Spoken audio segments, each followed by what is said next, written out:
بسم الله الرحمن الرحيم. الحمد لله والصلاة والسلام على سيدنا محمد وعلى آله وصحبه وسلم. اللهم صل وسلم وبارك على نبينا محمد. صلوا على رسول الله يا إخوان. أولا دعونا نجدد إيماننا بشهادة أن لا إله إلا الله وأن محمد رسول الله. كلنا تآلمنا وشعرنا بالأسى والحزن أن تهان مقدساتنا الدينية، أن يتعرض للأذى رسولنا الكريم، وأن يتعرض جناب الله تعالى للسب والشتم ونحن قائمون. أليس فينا رجل رشيد؟ وحسبنا الله ونعم الوكيل. معليش يا إخوان، اعذروني إن أخطأت في بعض ملامح التعبير، ولكن في عجالة أود أن أوضح بعض الأمور يا إخوان. العلمانيين أو كما يسمون الليبراليين تطاولوا والله كثيرا يا إخوان. مصيبة أن الإنسان يبدأ يتفلسف ولا يؤمن بالمسلمات الدينية ويقول العقل المتجرد لابد أن يفكر في كل شيء. يا إخوان، يقول الله تعالى في سورة الأعراف: ولله الأسماء الحسنى فادعوه بها وذروا الذين يلحدون في أسمائه سيجزون ما كانوا يعملون. وذروا الذين يلحدون في أسمائه، سبحان الله، هذا ما ينطبق عليهم. ولله الأسماء الحسنى. ما معنى هذا الكلام يا أخوان؟ أن الله سبحانه وتعالى وضع لنفسه أسماء وصفات، وضع لأسمائه 99 اسم. لماذا يا أخوان؟ هل هكذا لكي ندعو الله بأي اسم؟ لا، لأن الله سبحانه وتعالى هذه أسمائي.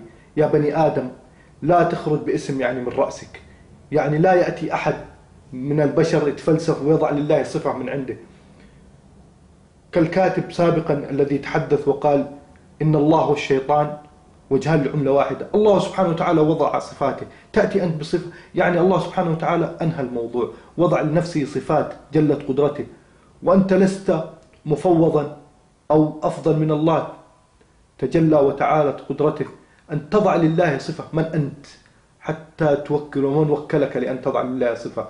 الله تجلت قدرته أعلم وأقدر بأن يضع لنفسه صفات وأسماء. فمن أنت يا من خلقك الله من نطفة أمشاج، ونعرف ما معنى نطفة. البعض أكرمكم الله يقذفها في الحمام، واسمحوا لي على هذا الكلام، ولكن هذه الحقيقة. بني آدم لا ينتبه لكلامه، رب كلمة قالت لصاحبها دعني. نأتي للاعتذار. اعتذار الكويتب السفيه الحقير حمزة كاشغري، بعد أن قال ما قال وتفوه بما تفوه، بعد أن هالت عليه الأمة وغضبت، جاء الآن ليعتذر. اسمعوا هذا الكلام، كلام الله تعالى ماذا يقول في من هؤلاء في سورة التوبة. قال الله تعالى في سورة التوبة: ولئن سألتهم ليقولن إنما كنا نخوض ونلعب قل أبالله وآياته ورسوله كنتم تستهزئون لا تعتذروا قد كفرتم بعد إيمانكم. لا تعتذر يا حمزة، والله لا تعتذر. كل شيء قابل للاعتذار إلا الله ورسوله. إن غفر الله لك فقد غفر، ولكن لا بد من العقاب، لا بد أن تحاسب، لا بد أن تحاسب. بعد أن هالت عليك الأمة وغضب الجمع، جئت الآن لتعتذر. اسمعوا يا إخوان، اسمعوا بعض ما قاله من الاعتذار، وفي ذلك عبرة. في كلامه يا إخوان عبرة، سبحان الله. هناك تقارن قريب بينه وبين فرعون. اسمعوا ماذا قال. أنا أقتبس جزء من عبارته.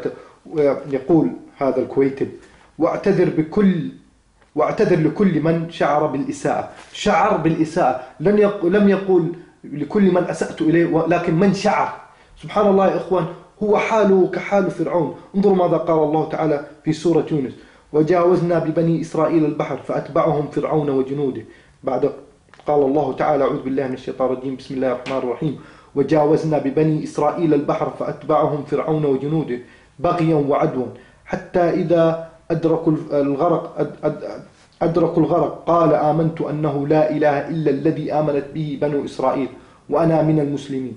آمنت به بنو إسرائيل، لم يقل آمنت بالله، ولكن بني إسرائيل تجبرا وتكبرا، يعني ليس عنده حتى التنازل بعد أن أغرقوا الله، ليس عنده التنازل، يقول آمنت بالله، آمنت بالذي آمنت به بنو إسرائيل. يعني يصفه بالصفة أو بالضمير، يعني لا يريد أن يقول آمنت بالله لأنه لديه حرقة أنه هو كان الإله والعياذ بالله، ولكن آمنت به بنو إسرائيل. انظروا تجبر فرعون حتى ويغل. الآن هذا فرعون عصرنا، هذا فرعون عصرنا حين قال أعتذر لكل من شعر بالإساءة، ولم يقل من أسأت إليه، ولم يقل أستغفر الله الذي أسأت إليه، ولكن من شعر. يعني إذا لم تشعر فهو لا يعتذر، ولكن يعتذر لمن شعر فقط، يعني من باب إيش؟ الملاطفة أو المواساة أو المجاملة كما يسمون. سبحان الله يا إخوان، لنا عبرة. والله هؤلاء يا إخوان من يطالب أنه ويقول لقد تاب اعفوا عنه، لا والله يا إخوان إنها ليست المرة الأولى. وهناك كتابات ظهرت أنه يكتب من مدة من سنتين، وله كتابات، يعني الأخ ماخذ راحته، يعني هو عنده سبق إصرار. فيا إخوان والله لا، حتى لا يأتينا من يتطاول ومن يتجرأ، بعد ذلك يصبح الأمر مفتوح. كل من تجرأ على الله ورسوله ثم قامت عليه الأمة يقول تبت إلى الله وأعتذر. طيب ماذا يا أخوان لو تطاول على شخص ما صاحب السلطة في الدولة أو الملك أو الأمير؟ هل بالله سيعفو عنه؟ هناك المطبلون من يقولون الرجل تاب، هؤلاء المدافعون. يعني أستغرب والله بعض الردود، على سبيل المثال أخت تقول يعني تنتقد من يطالبون بحسابه وقد تاب. سبحان الله سبحان الله، فرق تغريدة الشيحي صالح الشيحي التي أفجعت مضجعهم، بل واتهموه أنه إيش يقذف في الأعراض. هذا إذا كان يعلم ما هو الأعراض، وكانوا مستعدين على استعداد أن يذهبوا للمحكمة المقاضاة، وهم أصلا لا يؤمنون بالأعراض. إذا هم يحافظوا على أعراضهم لا يرمون نساءهم هكذا في التبرج والخزي والعار بما وصفوه أصلا. ولكن انظر الآن بعد أن يسب الله ورسوله يقولون قد اعتذر الرجل. وماذا لو اعتذر صالح؟ هل ستسامحونه؟ لا والله. إنه والله هذه الفتاة التي كانت تطالب بأنه اعتذر، والله لو أنه تعرض لك بكلام خادش أو وصفك بساقطة، واعذروني على هذه الكلمة، والله لن يهدأ لك ولن تقبل اعتذاره حتى تذهبي إلى محكمة ما. ولكن أن يسب الله ورسوله تقبلين الاعتذار؟ لا والله ليس هكذا. وختاما يا إخوان، ختاما والله أقولها وليست عنصرية ولا يفهمها أحد عنصرية، نحن نعلم أن أغلب المطبلين هؤلاء غالبا هم من أتونا من جنسيات، من خلفيات أصلا منفتحة ومتحررة. هذا كلمة حق لابد أن يقال، أرجو أن تعذروني، ولكن هم من أجبروني على أن أقول يا أخي إن لم يعجبك الحياة والعيش في هذا البلد الطاهر، يا أخي اترك البلد، يا أخي دع أهلها، يا أخي لا تنتقد، اذهب وعيش. عندك أمريكا، بريطانيا، عندك دول الكفر والشرك، اذهب وافعل ما شئت، ولكن لا تأتي هنا وتطبل على رؤوس الأخيار والصالحين والعفيفات والطاهرات. يا أخي إذا أنت من خلفية متبرجة، من أسرة منفلتة متفلتة أخلاقيا، ولم يعجبك الوضع، يا أخي لماذا تتلبس بجنسية هذا البلد؟ لماذا تدخل هذا البلد وتعيش في خيراته لا يعجبك الوضع؟ بالله رسالة لكل ليبرالي وعلماني متخلف ويشعر أنه يعيش حالة من الفكر وأنه يعلم أنه هو أفضل من غيره، إذا لم يعجبك يا أخي اترك البلد واخرج. نحن راضين بحياتنا ونحن في عز وكرامة، يا أخي لا نريد لمقالاتكم وكتبكم. يا أخي إن لم يعجبك الحال يا أخي لا تكتبوا طالما أنتم غير مرحبين، والله ولستم مرحبين. يا إخوان حتى الغافل والشخص العاصي في بلدنا والله لا يرضيه كتاباتكم، والله لا يرضيه.